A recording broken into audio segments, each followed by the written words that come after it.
Αυτό το φως με στραβώνει. Γιατί είναι τόσο σκληρό? Μην ανησυχείτε, θα το συνηθίσετε σιγά σιγά. Μα είναι φακός, τι να συνηθίσω? Είναι φακός LED, είναι ειδικός φακός. Τέλος πάντων. Αυτό εδώ γράφει. Για κάντε 1-2 λίγο. 1-2, 1-2. Για ξανακάντε. 1-2. Συγγνώμη, δεν δουλεύει. Πάρτε αυτό καλύτερα. Αυτό είναι παλιό. Είναι καλό, είναι ασύρματο. Ακούγομαι τώρα. Για κάντε λίγο. 1-2. Ωραία, τέλεια. Με αυτό θα πάμε. Ωραία. Λοιπόν, είμαστε έτοιμοι. Συγγνώμη, εδώ όλα αυτά, ο χαμός. Μην ανησυχείτε, είναι εκτός κάδρου. Είναι από το προηγούμενο γύρισμα αυτά. Δεν είναι τίποτα. Δεν φαίνονται? Όχι, δεν τα βλέπουμε. Η κάμερα είναι πολύ μικρή. Είναι 4K, όπως έχουμε πει στην προσφορά. Καλά. Λοιπόν, είμαστε έτοιμοι να ξεκινήσουμε? Όχι ακόμα, δώστε μας λίγο χρόνο ακόμα. Μα θα σκάσω, φοράω το σακάκι. Πόση ώρα θέλουμε? Λίγο ακόμα, αν είναι εύκολο. Καλά, συγγνώμη, είστε επαγγελματίες? Εσείς? Αγαπητοί φίλοι, είμαι ο Μάρκος ο Κιμιώνης και σήμερα είμαστε εδώ στο DK Rental House και έχουμε τον αγαπητό συνεργάτη Δημήτρη Κατρανίδη. Γεια σου, Δημήτρη. Γεια σας. Ο οποίος θα μας εξηγήσει σημαντικές λεπτομέρειες για τον τεχνικό εξοπλισμό. Δημήτρη, όταν λέμε βασικό εξοπλισμό, τι εννοούμε? Ο βασικός εξοπλισμός αρχικά είναι η κάμερα, ο φακός και κάποια περιφερειακά της κάμερας αν χρειαζόμαστε. Στη συνέχεια ίσως βασικός εξοπλισμός να είναι και τα φώτα αν έχουμε κάποιο γύρισμα σε ένα κλειστό χώρο και ο ήχος προφανώς αν έχουμε γύρισμα που μιλάει κάποιος και πρέπει να έχουμε και ήχο.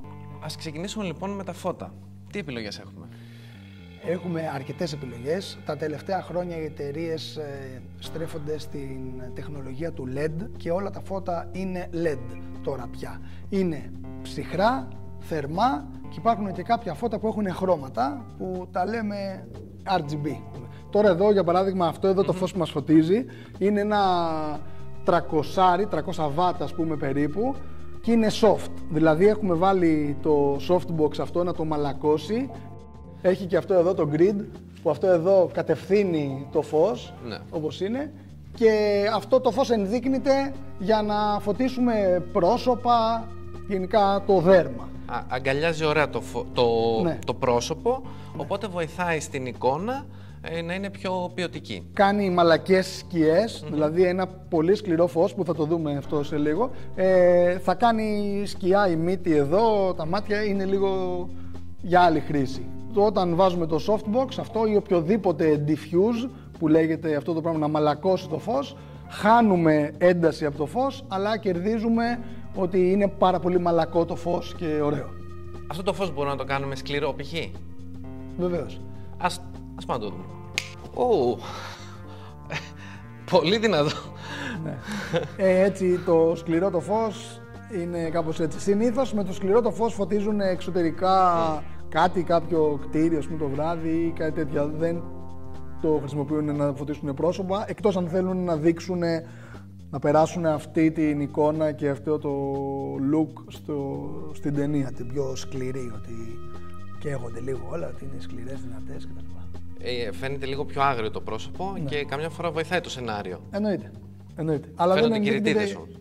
Αλλά δεν ενδείκνυται για beauty ή για αυτό. Άμα θες να δώσεις, να κάνεις μαλακό δέρμα, ναι, το βάζεις, δεν το κάνεις έτσι. Πιστεύω να φαίνονται ρητίδες.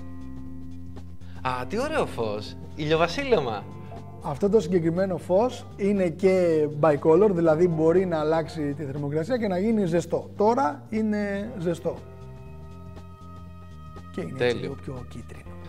Και αυτό μου δίνει έτσι μια ωραία ατμόσφαιρα. Μια ζεστασιά, μια θαλπορή, ένα τέτοιο περιβάλλον ας πούμε, μπορούμε να προσομοιάσουμε αυτό το φως και είναι έτσι πιο ζεστά όλα. Το ψυχρό είναι ο ήλιος, μας ξυπνάει, η ένταση. Να δώσουμε και ένα παράδειγμα από σκηνές, ναι, έτσι, που χρησιμοποιούμε το ένα φως και που το άλλο. Ναι. Ας πούμε, αν σε μια πολυθρόνα κάθεται μια γιαγιά και διαβάζει ένα παραμύθι στο εγγονάκι της, Ίσως να βάλουμε ένα θερμό φως που δείχνει μια πιο έτσι ζεστασιά. Αν θέλουμε να δείξουμε ένα businessman σε μια επιχείρηση μέσα, μάλλον θα προτιμήσουμε το ψυχρό φως, να δείξει έτσι μια πιο σοβαρή εικόνα, μια πιο...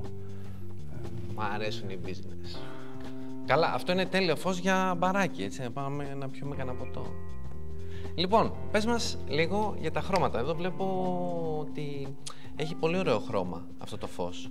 Αυτό το συγκεκριμένο τώρα είναι RGB, που αυτό σημαίνει ότι και με ένα φως μπορείτε να έχετε θερμό, ψυχρό, όλα τα χρώματα, σκληρό, soft. Τώρα να, ας πούμε, αλλάζει όσο πειράζουμε τον διακόπτη, μπορούμε να έχουμε όλα τα χρώματα του RGB. Και είναι έτσι σημαντικό ότι τώρα πια, δηλαδή αυτό για να το κάνουμε πριν από 20 χρόνια, καλά, πριν από 20 χρόνια θέλανε ζελατίνες, πράγματα, τώρα πάρα πολύ εύκολα με ένα κουμπάκι αλλάζουμε όλα τα χρώματα και κάνουμε ό,τι θέλουμε. Και αυτά τα φώτα όμως δεν έχουν σχέση, δεν τα συναντάμε στη φύση. Πού μπορεί να χρησιμοποιηθούν? Ναι, αυτά τα φώτα συνήθως τα χρησιμοποιούν σε κάποιο βίντεο κλιπ, κάπου που θέλουν να δείξουν ότι είναι σε ένα μπαρ μέσα, ας πούμε, που το μπαρ είναι σκηνικό και δεν έχει προφανώς κόκκινα φώτα και διάφορα, άρα πρέπει ένα φωτιστικό του γυρίσματος να κάνει το κόκκινο, το μπλε, το φως. Και συνήθως, έτσι, εντάξει, είναι λίγο και της μόδας, οι YouTubers, οι TikTokers, στα βίντεο κλιπ. Τώρα τελευταία παίζουν πάρα πολύ τα RGB τα φώτα και οι εταιρείες όλες έχουν αρχίσει και στρέφονται προς το να τα κάνουν όλα RGB για να μην έχουν πάρα πολλά προϊόντα. Ένα, τα βγάζεις όλα και τελείωσε. Η αλήθεια είναι ότι αυτά τα φώτα τραβάνε την προσοχή. Ναι. Και μην ξεχνάμε ότι ζούμε στην οικονομία της προσοχής αυτή την εποχή. Και αυτά τα φώτα έχουν και εφέ, δηλαδή αναβοσβήνουν, φλασάρουν κόκκινα. Δηλαδή μπορούν να κάνουν και τέτοια πράγματα τα RGB. Λοιπόν, θα βρέξει. Με αυτά τα εφέ, ας πούμε, προσομοιάζουν κεραυνούς. Υπάρχει άλλο εφέ που είναι σαν, ας πούμε, ότι παίζει τηλεόραση. Αυτό τώρα ενδεχομένως να είναι κάποιο πάρτι. Αυτό είναι τηλεόραση. Μπορεί αυτό να είναι τηλεόραση, ναι. Και βοηθάνε και αυτά πολύ στο να πεις την ιστορία χωρίς να κουνάς φώτα, να τα κλείνεις, να τα ανάβεις και αυτά, να μπορείς να φλασάρεις έτσι. Έχει παπαράτσι, ας πούμε, ότι και καλά κάνει το φλας της μηχανής. Πάλι μας τραβάνε φωτογραφίες, δεν μπορώ. Α, disco party. Disco party, εννοείται. Πάμε λίγο. Τα πάντα. Φωτιά. Α, να ζεσταθούμε και λίγο. Φωτιά εδώ. Αν έχεις σκηνή με τζάκι, βάζεις αυτά από πίσω και μπορείς να μην έχεις ξύλα στην τζάκι μέσα. Έτσι.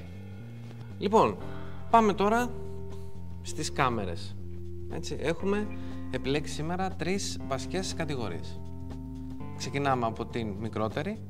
Λοιπόν, εδώ πέρα έχουμε διάφορες καμερούλες που είναι Action Cam, 360, κάμερες που δεν αλλάζουν φακό και είναι αυτό που είναι. Και πολύ μικρή, έτσι. Αυτή εδώ, ναι, υπάρχει και πιο μικρή τέτοια 360, αυτή τώρα και καλά έχει μεγάλο αισθητήρα και είναι πάρα πολύ ωραία της Insta360. Και η ποιότητα γραφής? Αυτή τραβάει 5, κάτι K στο γύρω-γύρω, έχει μεγάλο αισθητήρας μία ίντσας και έχει και Leica φακό. Α, Leica, που σημαίνει ότι πολύ ποιοτικά κρίσταλα. Πολύ ποιοτικά κρίσταλα. Σε 360 που δεν υπάρχει σε άλλη εταιρεία αυτό.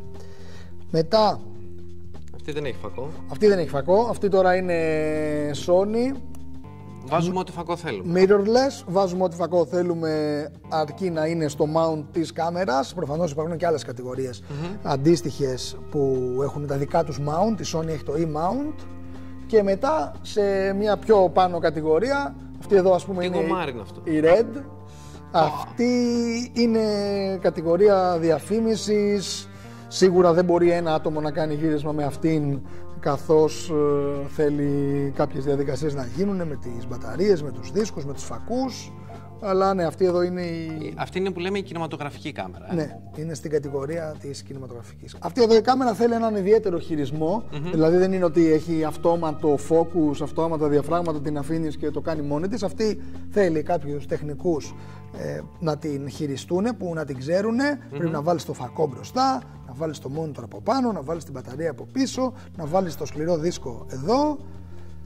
Αυτή γράφει σε σκληρό δίσκο. Αυτή εδώ γράφει σε δικούς της σκληρούς δίσκους. Γράφουν οι Red, που είναι μόνο για τις Red τις κάμερες.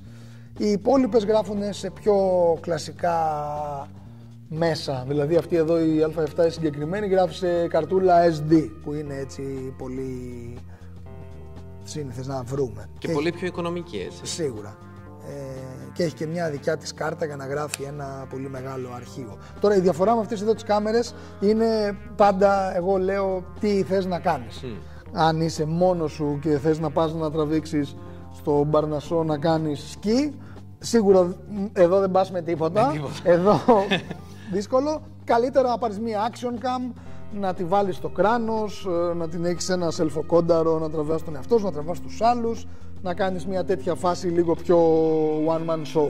Και δημιουργική και σε ιδιαίτερες γωνίες. Εννοείται. Και εδώ έχεις πολύ ωραίο ευρυγόνιο, δηλαδή με τις 360 μπορείς να κάνεις αυτά τα εφέ, τα Tiny Planet και αυτά τα περίεργα που φαίνονται έτσι διαφορετικά. Ωραία. Αλλά και με GoPro Action Cam ή με οποιαδήποτε DJI Action Cam έχεις το πλάνο της Action Cam, το ευρυγόνιο, μακριά, τραβάει εσένα, έχει stabilizer, είναι πολύ... Η τεχνολογία τώρα πια της έχει πάει σε άλλο level της Action Cam και έχουν φοβερή εικόνα. Οπότε, για να καταλάβω, ξεκινάμε από τα πιο απλά, έτσι που δεν θέλει πολλές ρυθμίσεις, τα κάνει όλα αυτόματα, έτσι. Ναι. Πάμε σε ένα μέτριο μέγεθος που θέλει, σου δίνει τη δυνατότητα για κάποιες επιλογές και κάποιες ρυθμίσεις, έτσι, και καλή ποιότητα αρχείου. Και πάμε στο πιο επαγγελματικό setup που είναι μια μεγάλη κάμερα που θέλει πολύ ρεύμα, μεγάλους σκληρούς δίσκους, κόσμο να τη χειριστεί κλπ.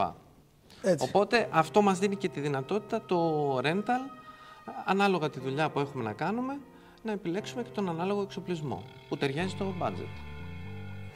Εννοείται. Πάντα εμείς αυτό λέμε στους πελάτες όταν δεν ξέρουν τι κάμερα θέλουν και μας λένε θέλω να κάνουν αυτό, τι προτείνετε. Ανάλογα με το τι θέλουν να κάνουν, με το ποιος θα χειρίζεται τον εξοπλισμό και με την τιμή, προσπαθούμε να βρούμε μια λύση που να τα καλύπτει όλα. Τέλειο. Ωρε παιδί μου, τι είναι αυτό το χωμάρι εδώ. Ωρε μάνα μου. Καλά τι. Ωρε φίλε. Τρελή ποιότητα, Ναι. Λοιπόν, θα μας πεις τώρα για τους φακούς. Τι γίνεται. Κοίτα, με τους φακούς έχουμε δύο βασικές κατηγορίες. Η σταθερή φακή και η zoom φακή. Ναι. Και μετά δύο υποκατηγορίες εκεί, η φωτογραφική φακή ή η πιο κινηματογραφική φακή. Ανάλογα πάλι με το τι θέλουμε να τραβήξουμε και πόσο χρόνο έχουμε στο γύρισμα, διαλέγουμε αν θα πάμε με σταθερό ή με zoom. Οι σταθεροί συνήθως είναι λίγο πιο φωτεινοί, έχουν διάφραγμα πιο χαμηλό, 1.4, μπορεί και πιο κάτω. Οι zoom δεν μπορούν ακόμα να κάνουν τόσο χαμηλό διάφραγμα, η πιο νομίζω φωτεινή είναι το 2, το διάφραγμα, το TAF. Και ανάλογα τι θες να κάνεις στο γύρισμα, διαλέγεις. Για παράδειγμα, συνήθως σε διαφημιστικά που είναι ακίνητα κάδρα σε τρίποδο, έτσι λίγο πιο απλά, παίρνουν συνήθως μία σειρά με σταθερούς φακούς, κινηματογραφικούς. Όταν έχουν κίνηση, έχει track-in, πρέπει να αλλάξει το κάδρο, θέλουν το zoom ωφέλιμο ή θέλουν να πάνε σε ένα γύρισμα και να μην αλλάζουν 5 φακούς και να έχουν ένα φακό και να κλείνουν κλακ και να έχουν 5-6 εστιακά μήκη, πάνε σε zoom. Οι φωτογραφικοί φακοί τώρα μπαίνουν στις αντίστοιχα φωτογραφικές κάμερες. Αυτή εδώ, ας πούμε, αυτός εδώ είναι 50 Sony 1.2, μπαίνει στις Sony τις κάμερες. Έχεις άλλα καλά εκεί, έχεις autofocus, έχεις eye tracking, face detection, πάλι είπαμε πολύ φωτεινή, είναι λίγο πιο sharp νομίζω. Η zoom φακή, αυτός εδώ ας πούμε είναι 70-200 Sony ο zoom, πάλι μπορείς να ζουμάρεις και για run and gun, ας πούμε, όταν έρχονται πελάτες και ζητάνε, ποτέ δεν λέμε να πάρεις σταθερούς φακούς, πάντα λέμε πάρε 3 ζουμάκια, 16, 35, 24, 70, 70, 200 ή κάτι άλλο, να έχεις όλο το εύρος και να μπορείς να παίξεις. Πάλι έχεις autofocus, έχεις τα πάντα.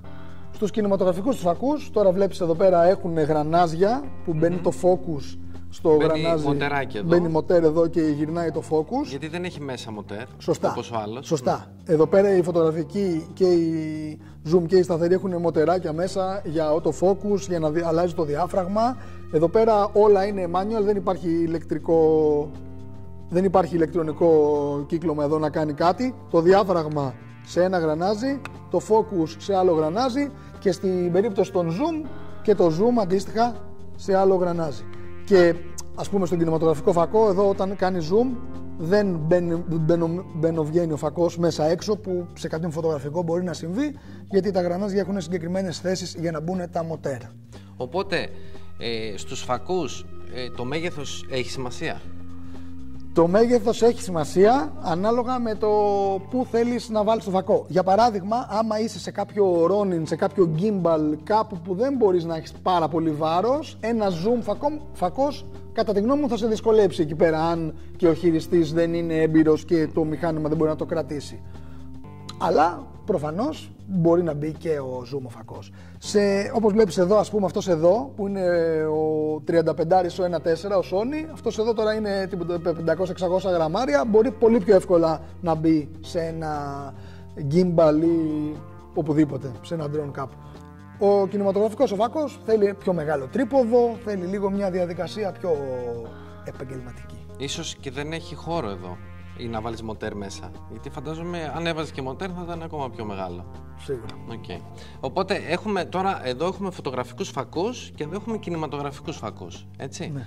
Η διαφορά ποια είναι?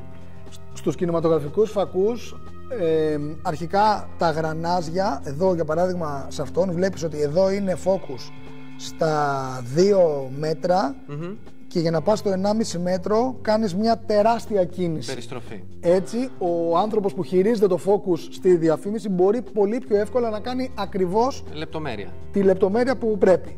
Στον zoom εδώ έχουν κοιτάξει οι εταιρείες και λένε ότι οι περισσότεροι φακοί είναι παρφόκαλ. Αυτό σημαίνει ότι όταν είσαι στο 12 για παράδειγμα και είσαι net στα 3 μέτρα, όταν θα κλείσεις φακό και θα πας στο 25, το net θα μείνει στα 3 μέτρα. Δεν θα κουνηθεί καθόλου. Κάτι που εδώ δεν θα γίνει έτσι σωστά. Επίσης, κάτι άλλο που είναι αρκετά σημαντικό σε αυτές τις κατηγορίες των φακών είναι το breathing.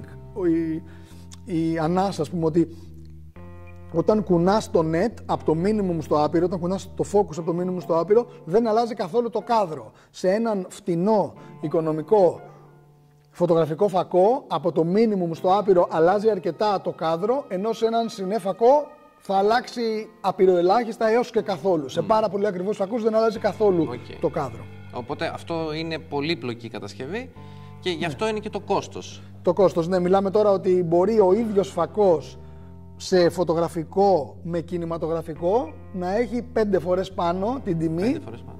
Η Sigma, ας πούμε, η Art, η φωτογραφική είναι πολύ φτηνότερη. Η κινηματογραφική η ίδια η Cine, που είναι το ίδιο κρίσταλο αλλά σε άλλο housing και πιο μεγάλη και έχουν αυτά τα χαρακτηριστικά, μπορεί να είναι και 5 φορές πιο ακριβή. Μπορείς να μας δώσει ένα παράδειγμα πόσο έχει ένας τέτοιος φακός? Για παράδειγμα, αυτή εδώ τώρα η Gnosis, η DZO, αυτός έχει περίπου 5.000 ο ένας, συν το ΦΠΑ. Εδώ πέρα, αντίστοιχος. ενώ εδώ ο 35 έχει 1.000, 1,5. Είναι πολύ μεγάλη η διαφορά. Καλά, και υπάρχουν και φακοί που είναι ακόμα πιο ακριβή. Ο πιο ακριβώς φακός που έχεις εδώ? Μόλις τώρα ήρθε ένας Anzenie που έχει περίπου 20.000. Wow. Λοιπόν, βλέπω εδώ ηχοληπτικό σύστημα, αλλά τα αφήσαμε τελευταίο. Είναι το τελευταίο σε σημαντικότητα σε μια παραγωγή? Όχι. Ο ήχος, κατά τη γνώμη μου, είναι ακριβώς το ίδιο, δηλαδή 50% είναι η εικόνα, 50% είναι ο ήχος. Άμα κάνεις ένα φοβερό διαφημιστικό και ο ήχος ακούγεται χάλια, νομίζω έχεις χάσει πάρα πολύ. Στο εξωτερικό, για κάποιο λόγο, κάνουν το σωστό, δηλαδή επενδύουν και σε εξοπλισμό και στους ηχολήπτες. Εδώ λίγο τους έχουμε παραμελήσει τους ηχολήπτες και τον εξοπλισμό τους.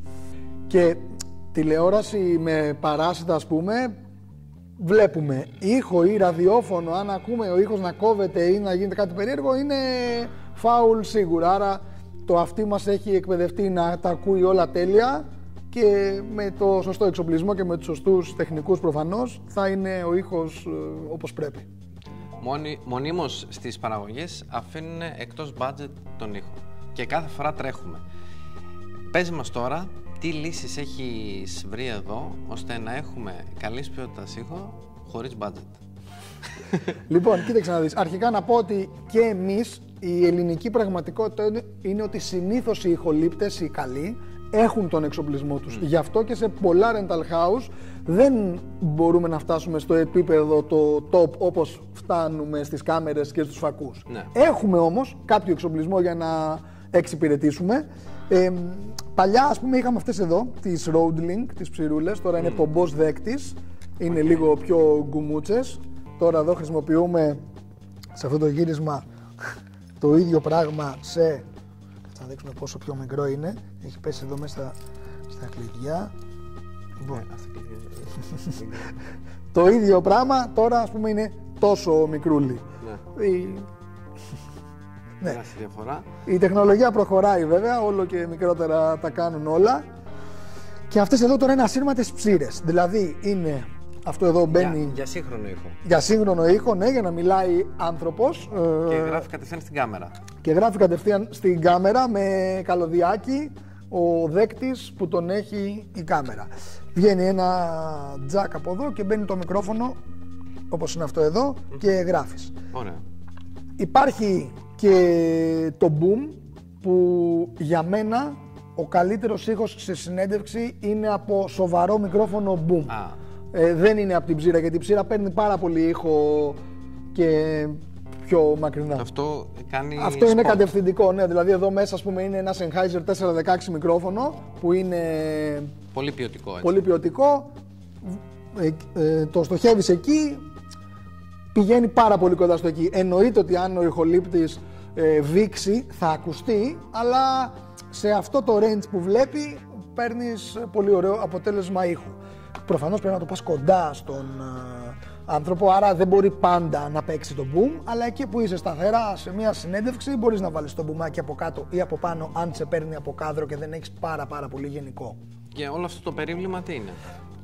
Αυτό εδώ είναι το αντιανέμιο, dead cat το λένε, σαν ψόφιο γατί. Αυτό εδώ το βάζουν τώρα πάνω από το boom, το φοράνε, κάτσε να το φορέσουμε. Έτσι. Για να μην το επηρεάζει ο ήχος, ο αέρας. Έτσι, ναι. Όταν είσαι κάπου και φυσάει πάρα πολύ, με αυτό εδώ το αντιανέμιο προστατεύεις το μικρόφωνο από τα... Αυτό δεν είναι από αληθινό ζώο. Όχι. Αυτό εδώ το λένε dead cat για κάποιο λόγο, αλλά όχι. Αυτό είναι ένα υφασματάκι που όλες οι εταιρείες έχουν και ντύνουν τα boom μικρόφωνά τους. Τέλεια. Και τώρα εδώ, ας πούμε, η DJI πριν από λίγο καιρό και άλλες εταιρείες βγάζουν ψηρούλα. Τώρα κοίτα εδώ φάση που έχουν κάνει. Case που φορτίζει, πομπός. Που μπαίνει κατευθείαν, ναι. Δύο πομπή, ναι, μπαίνουν κατευθείαν. Ο δέκτης είναι αυτό εδώ, που μπαίνει πάνω στην κάμερα, χωρίς καλώδιο κιόλας, έχει βγάλει ανταπτοράκι, μπαίνει πάνω στη Sony, ας πούμε, δεν θέλει τίποτα. Έχεις εδώ πέρα ένδειξη της μίας ψήρας, της άλλης ψήρας. Έχει noise cancelling, πολύ ωραίο, άμα έχει πολύ φασαρία το ανοίγεις από εδώ και είναι φοβερό.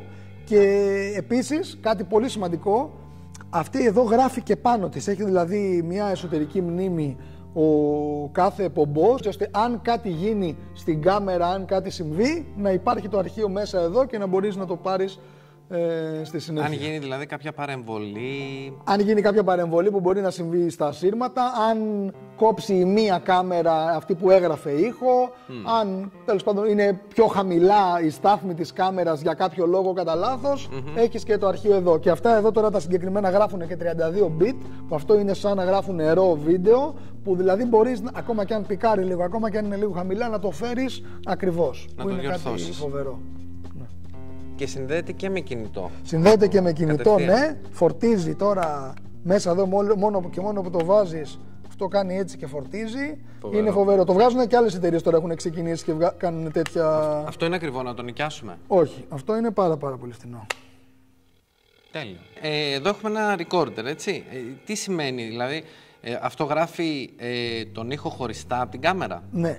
Αυτό εδώ γράφει τον ήχο χωριστά από την κάμερα. Στην περίπτωση που έχετε έναν άνθρωπο να μιλάει, μπορείτε να γράψετε και εδώ, αλλά είναι πιο εύκολο αν είσαι μόνος σου στο γύρισμα να γράψεις απευθείας πάνω στην κάμερα, έτσι ώστε να έχεις και σύγχρονο ήχο πάνω στην κάμερα χωρίς να συγχρονίζεις και να έχεις full έλεγχο από τα ακουστικά που θα ακούς. Εδώ πέρα. Και επίσης μπορούμε να βάλουμε πάρα πολλές πηγές. Ναι.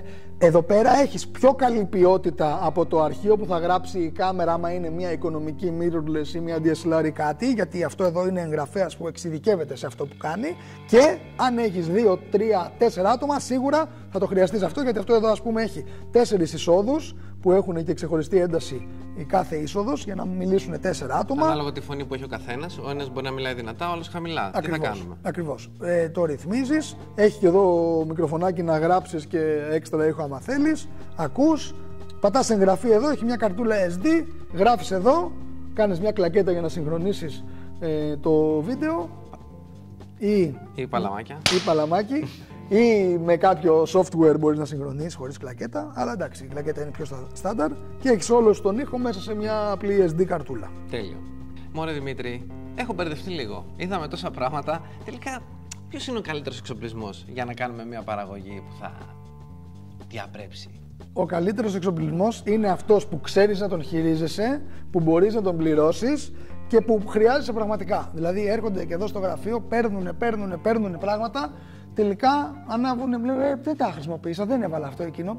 Καταλαβαίνω ότι θέλουν να έχουν μια ασφάλεια, αλλά οκ, τι θέλεις να κάνεις, θα μας πεις, θα σου προτείνουμε και όσο πιο κοντά είναι αυτές οι 3 συναρτήσεις, δηλαδή να ξέρεις να τα δουλέψεις, να έχεις το budget να τα πληρώσεις και να τα χρειάζεσαι πραγματικά, θα βγει το αποτέλεσμα με το τι πραγματικά θέλεις. Σίγουρα η εικόνα είναι αρκετά σημαντική και ο ήχος είναι πολύ σημαντικός.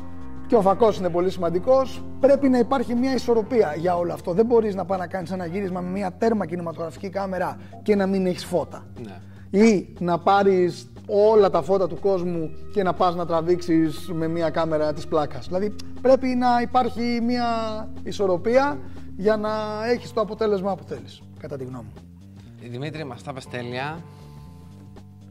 Σας ευχαριστώ πολύ. Ό,τι θέλετε, εδώ είμαστε εμείς. Εγώ τώρα έχω πορωθεί. Θέλω ό,τι gadget έχεις να το χρησιμοποιήσω. Όλα. Πάμε να τα ανοίξουμε όλα ένα-ένα.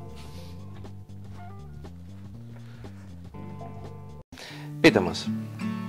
Τα εργαλεία κάνουν το μάστορα. Κι άμα ο μάστορας δεν έχει εργαλεία, Η δουλειά πάει περίπατο. οπότε χρειαζόμαστε επαγγελματικό εξοπλισμό. Για να κάνουμε ωραίες δουλειές και να αναβαθμίζουμε και το πλατολόγιο μας. Τέλεια. Δεν πιστεύω να φαίνεται το παντελόνι. Όχι ρε, είναι εκτός κάτω. Κάτσε να σε φωτίσω και λίγο. Ωραία φίλε. Έλα, τι να στο κάνω. Ναι, δεν σ' αρέσει ο φακός, Εντάξει, καλός είναι, δεν λέω. Είναι και LED. Πριν που με φώτιζε με το φακό και με έχει τραβώσει, δεν μιλάει. Εντάξει, φτάνει, όμως το πήρες το αίμα σου, πήρες το αμάτα. Τα βλέπω πουλάκια Είναι μετά. 4K, είναι 4K. Ο φακός. Φακός. Ωραίο, Κάντε like, share, comment, subscribe. Φιλιά.